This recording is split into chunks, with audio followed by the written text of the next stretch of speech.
I'm Aaron, And I'm Paul. and this is the story of Ruby Bridges.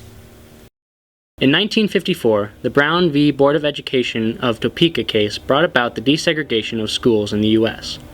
Despite the court orders for the schools to allow black children to begin attending, many of the schools refused, as well as the parents of the children.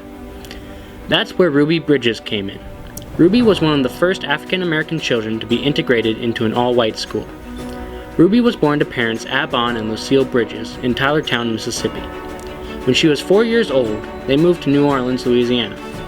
After the protests and stalling of the desegregation began, Ruby's parents were approached by the NAACP, which is the National Association for the Advancement of Colored People, when she was 6 years old.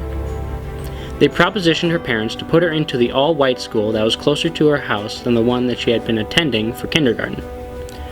Ruby's parents agreed, especially her mother, who wanted Ruby to help make a difference in the country for African Americans. In the fall of 1960, Ruby and her mother were escorted to the front entrance of William Frowns Elementary School by 4 U.S. Marshals, while crowds of white protesters yelled and threw things at them. After Ruby had been properly enrolled, all the parents took their children out of the school in protest. In addition, almost all of the teachers refused to teach her, all except Miss Barbara Henry. For an entire year, Ruby was the only student in her class. By the time the next school year came around, the school had been properly desegregated and Ruby no longer needed an escort.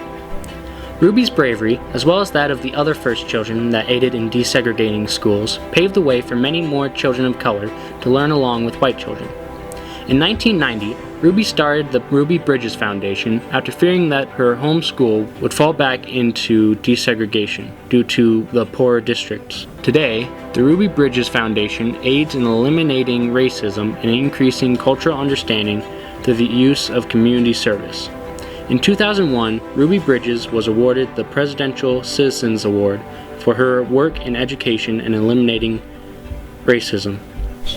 In conclusion, we can thank Ruby Bridges for her aid in desegregating public schools.